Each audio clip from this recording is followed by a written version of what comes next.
Good evening, and welcome to this special edition of Cronkite News on Arizona PBS. I'm Rachel Fortunato. Thank you for joining us. Tonight we take a look back at stories from our Sports Bureau, from how you can help when the Super Bowl comes to the Valley, to why more women are betting on games. But first, Free to Be Me Dance is a dance academy for Down syndrome dancers based in Los Angeles. Though the COVID-19 pandemic had interfered with rehearsals and even performances, reporter Lauren Lively tells us the Academy is performing again after almost 3 years. Free to Be Me Dance performed at the Sabin Theater in Beverly Hills. With lessons helping teach confidence, mobility, and strength, these dancers were ready to show off their special skills.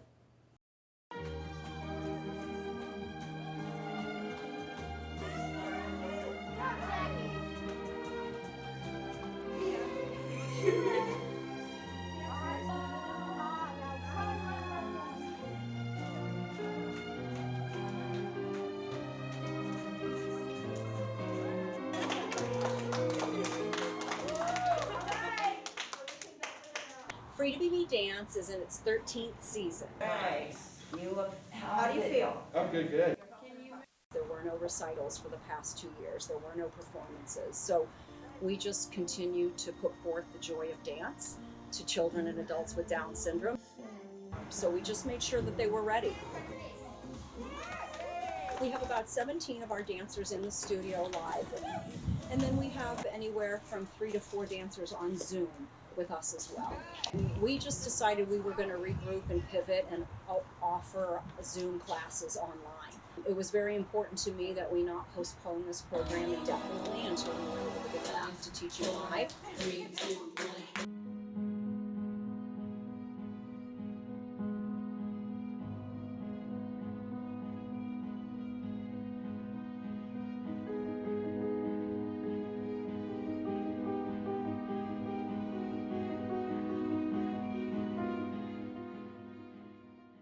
I mean, if the pandemic has taught us anything, it's that we need art. We have the same needs that our dancers do. The arts in general and dance brings together music, movement, and self-expression. It brings all these things together. Every dancer is recognized and gets to feel confident in how they move, feel validated for exactly how they move and who they are and how they want to express themselves. Hey, come here. Jay has been attending Free to Be Me since 2010, so it's been almost 12 years. Once a dancer joins, it's very likely that they're going to stay for a very long time. So it's a very close-knit group, and they're just very supportive of each other. You can see as soon as Jay walks into class, everybody will run and give her a hug, and then someone else will walk in and everybody will run and give them a hug, and so they just get excited to see each other every single week. My name is Yaya. And how old are you? 9. Jay is now 20. She's been involved in a lot of activities, but this was special because it got her with a bunch of new friends, and she loves dancing, she loves music, and it's such a great community. Following directions. Miss Colleen is so proud. I got involved in the board probably 7 years ago, just to make sure that we would keep going. There was a rough period in the program where it almost shut down, and so I want to make sure that it didn't shut down because Jay and her friends need somewhere to dance. First book, Miss Colleen's Amazing Dance Class, came to me when we were trying to consider other options to having benefits.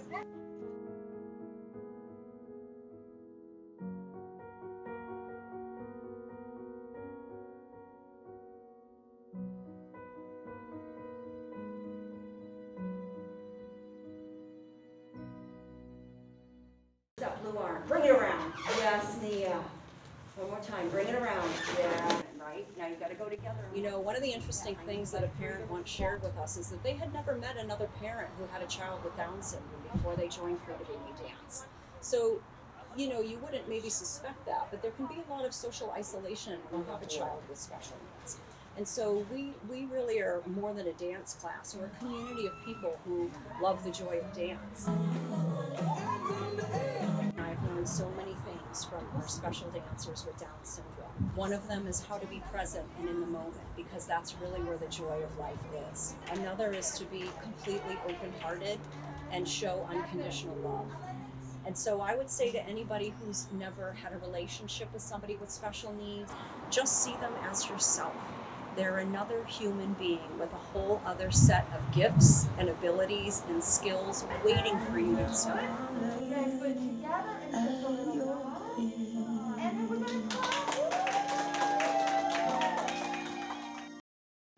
Super Bowl 57 is just over 6 months away, and the host, Arizona, is gearing up. Rachel Fortunato tells us the call is out for hundreds of volunteers. The Arizona Super Bowl Host Committee launched its volunteer program, Team AZ, for the upcoming Super Bowl. They need 5,000 volunteers to help residents and visitors at events around the valley. Volunteers are needed as early as August. They'll serve as ambassadors at locations including the airport and hotels. You must be 18 to volunteer and willing to work at least 3 shifts of 4 to 6 hours. All applicants must go through a formal application process, including a background check. Volunteering doesn't include tickets to the game or access to the stadium, but you get other benefits. It's really their opportunity to get an inside look at Super Bowl and be a part of the Super Bowl festivities and really create their own memories around Super Bowl. We'll also provide our team members with custom apparel that they'll wear when they are volunteering for Super Bowl events. You can visit azsuperbowl.com/volunteer to apply. Super Bowl 57 is scheduled for Sunday, February 12th. In the newsroom, Rachel Fortunato, Cronkite News. There are teachers, students, and classrooms, but the curriculum is fast-paced. Cronkite News reporter Michael Garaffa teaches us a lesson on this racing school in Chandler.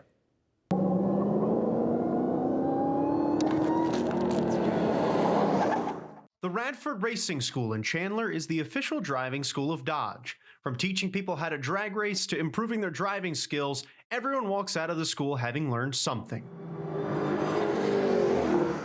A lot of people, when they come here for the first time, they just think of standard, the gas pedal is to go, the brake pedal is to stop, but they don't realize what they're really doing. The most common program are the 3- and 4-day classes. Students get behind the wheel of Dodge Challenger Hellcats to test their skills and learn the ins and outs of racing. It's not all about going fast. It's more about being consistent, braking when you need to brake, and not trying to wrestle the car around. You want to be very smooth and consistent. And if you're smooth and consistent, then over time, you will get faster. Completing the 4-day class gives students a chance to earn their SCCA license, an official racing competition license. Earning it doesn't come easily, as students have to show that they can drive Formula 4 cars.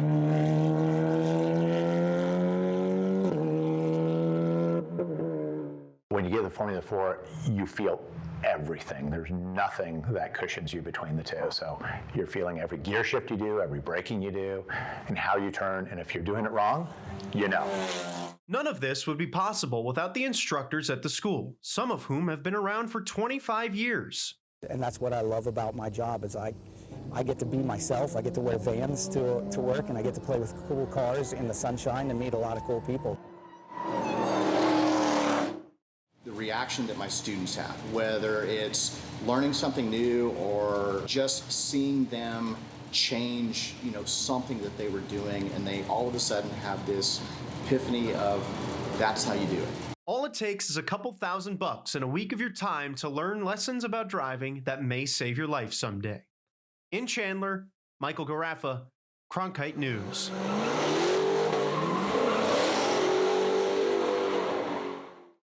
The Formula 4 cars are a popular choice for students who really want to go fast. The cars can reach a top speed of 215 miles per hour.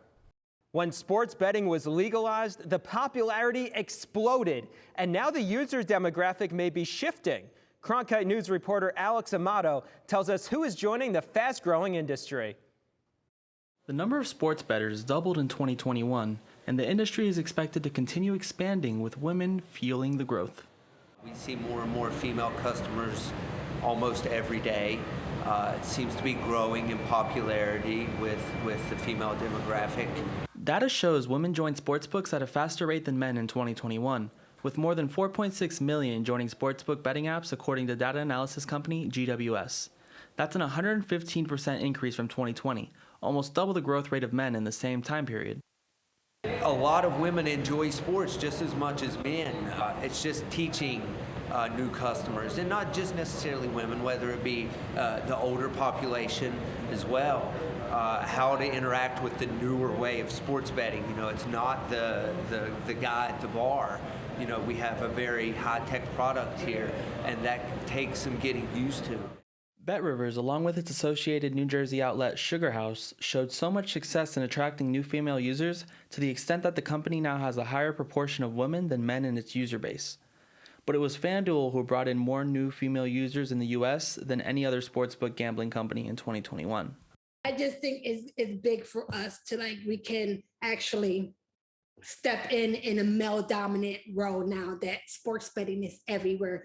Although male users still exceed female users by 250%, the rate at which female users are joining sportsbook betting apps goes to show that sports betting isn't just a man's game. In Phoenix, Alex Amato, Cronkite News. Sports bettors in the Valley will have another spot to place their bets when Caesars Sportsbooks opens at Chase Field next Tuesday. A couple in Santan Valley takes their passion for equestrian vaulting to help people in need. Cronkite News reporter Ryan Blank shows us the work done at Salt River Vaulters. Some people have a way with horses.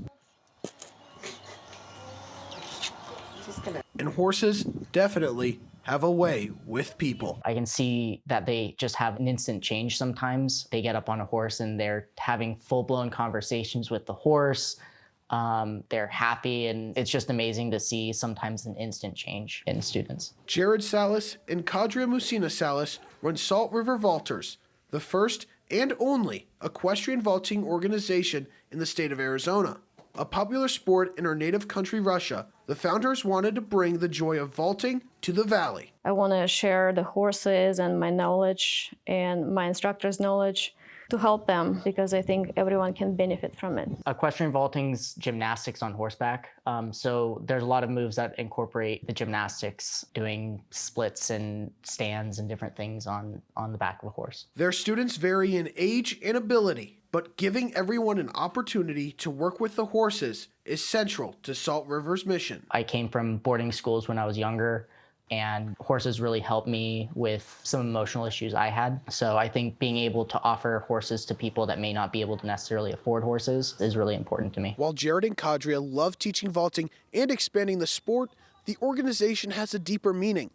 Salt River Vaulters offers therapeutic lessons to kids and adults with disabilities, which completes their mission of sharing their horses with everyone. I love helping the kids with disabilities. I think it's probably my favorite thing. They just have a joy with them that they bring to lessons. It makes my day every time. It's just a great feeling. We should, love people no matter what. And it doesn't matter what culture, religion, or abilities. And kind of vaulting combines all of it. It's one way how you can unite people with huge differences, and I love it. For student Allison Ward, Salt River Vaulting has made a huge impact. The 16-year-old has a sensory processing disorder and autism.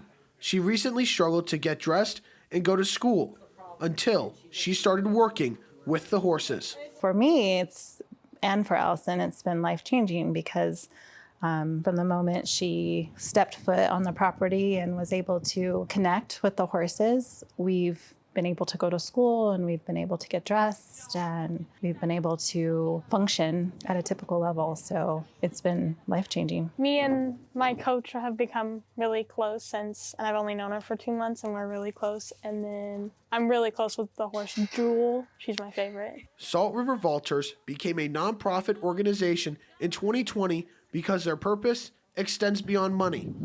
It's providing a home for people who need a sense of belonging. I like to share our horses. I like to share our place with people who really need it. Because a lot of people, they can't find their place in life and they're really struggling. But I want them to know that they're always welcome here. At a place where people have a way with horses and horses have a way with people. The Suns also hope to build a strong summer league showing. Cronkite News reporter Liam Baird has the full story from Las Vegas. David Duke Jr. with a monster slam for the Brooklyn Nets as they beat the Celtics in Summer League. It's the kind of play Suns head coach Monty Williams was in the building to see. And it's a part of the atmosphere that family and friends enjoyed for 10 days in Vegas. The Suns look to close out their Summer League on a high note against the Pacers. And that's exactly what they did. In a 15-point win led by Ishmael Wainwright and Lewis King, the Suns took care of business. Suns Summer League head coach Steve Scalzi was glad his team was buying into the Suns culture. I'm so proud of this group. I mean, we said when we got started we want to, represent Phoenix Suns basketball the right way. This is a culture of work. Our guys worked. Quick little sprint for 2 weeks, but it was a special group. It was fun. The Suns weren't the only team with a big end to the tournament. The NBA announced that this year's Summer League champions would receive rings for the first time. The Portland Trail Blazers took that honor after beating the New York Knicks in the championship game. Game MVP Trendon Watford was excited. Well, I'm glad they this is the first year they did rings, and I can say we the first team to take them home. The Suns head back to Phoenix hoping to carry over the positive energy into the preseason, where some Summer League players will join the team. In Las Vegas, Liam Barrett, Cronkite News. Phoenix Rising forward Greg Hurst is finding success in the desert. As Cronkite News reporter Ethan Ryder tells us, he's a long ways from where it all started for him. Greg Hurst feels at home in Arizona.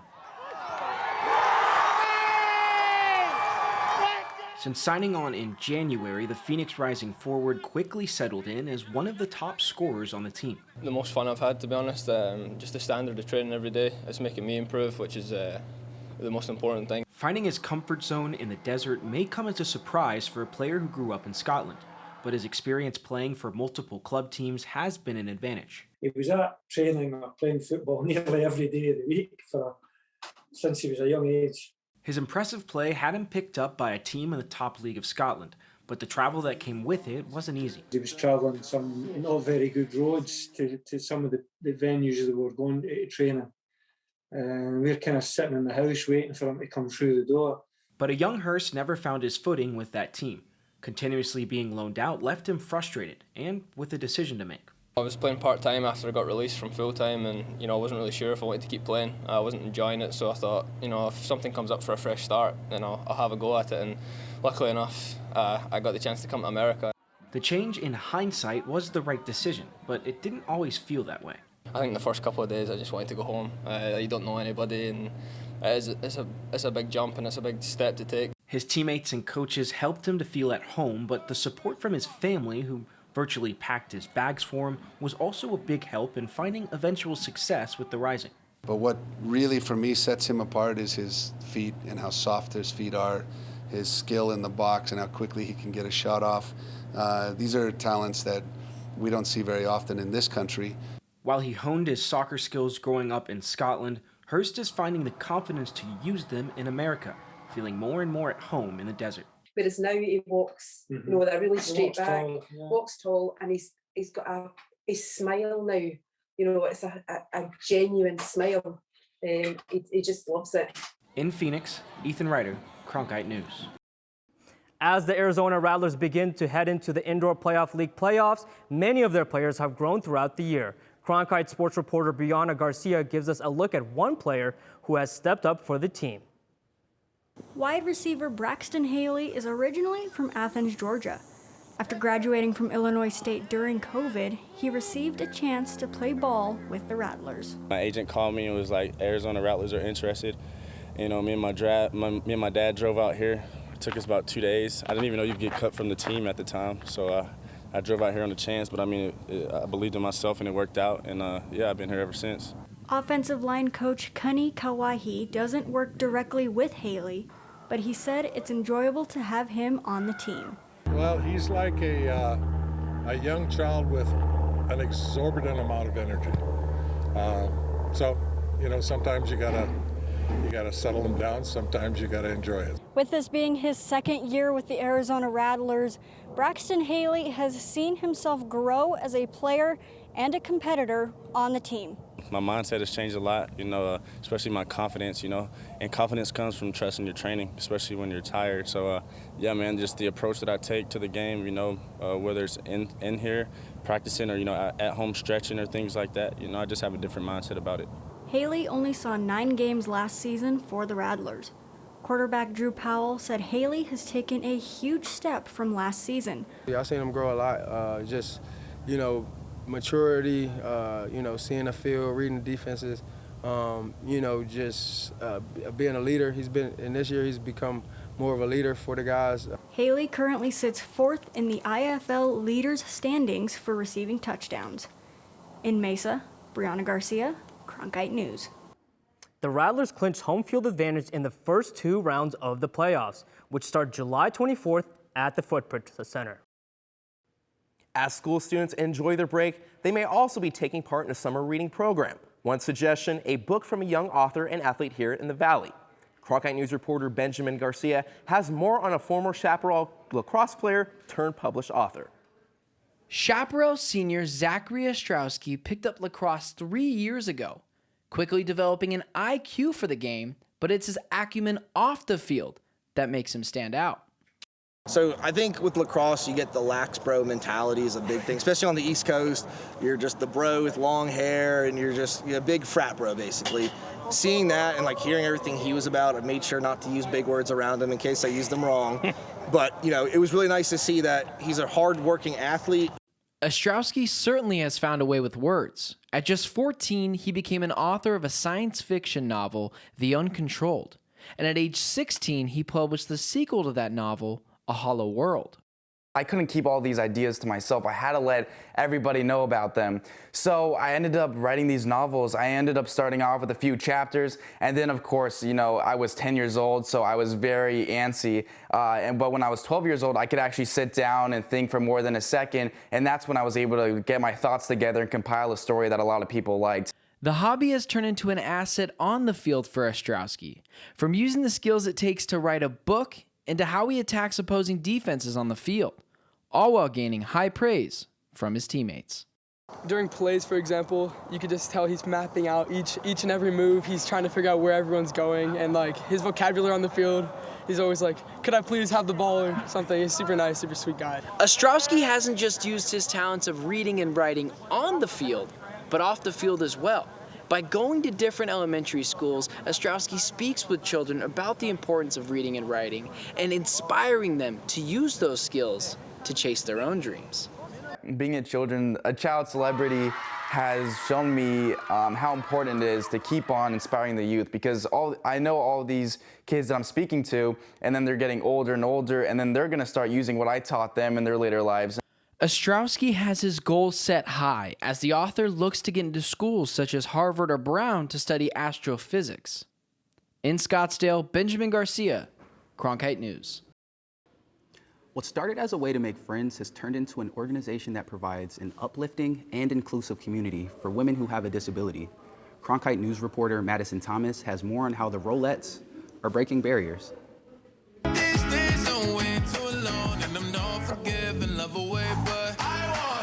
You don't deserve to feel alone because there's someone else out there that's going through the same thing as you.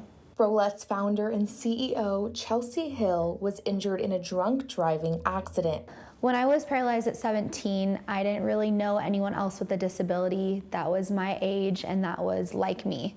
And so I reached out to a few girls on social media and invited them to my hometown to dance and hang out. That was the start of what has become the Rolettes. Since then, the dance team has performed at professional sporting events, grown a large social media following, and annually hosts the Rolettes Experience. I think what keeps me going is seeing all of the faces at Rolettes Experience, seeing the girls that have never traveled for the first time, or never traveled in general, or seeing the girls that have never met another person like them, and the smiles that I see. The Rolettes Experience is a 4-day event for girls of all ages who use a mobility device. It includes seminars, dance classes, panels, and guest speakers. I call it like the core of what we are. It's the thing that brought us all together. It's really just about community, connection, and sisterhood. Maya Hendricks attended the Rolex experience for the first time in 2019, and it is something that has had a huge impact on who she is today.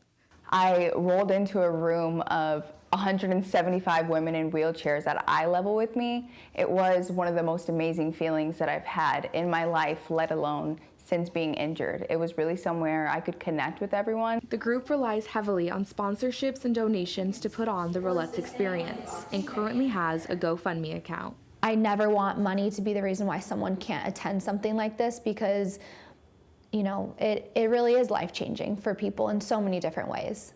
Chelsea has big goals for the Rolettes, and not only attracts women from here in LA, but all over the world. She sees it as the #1 place for women with disabilities to come together. In Los Angeles, Madison Thomas, Cronkite News.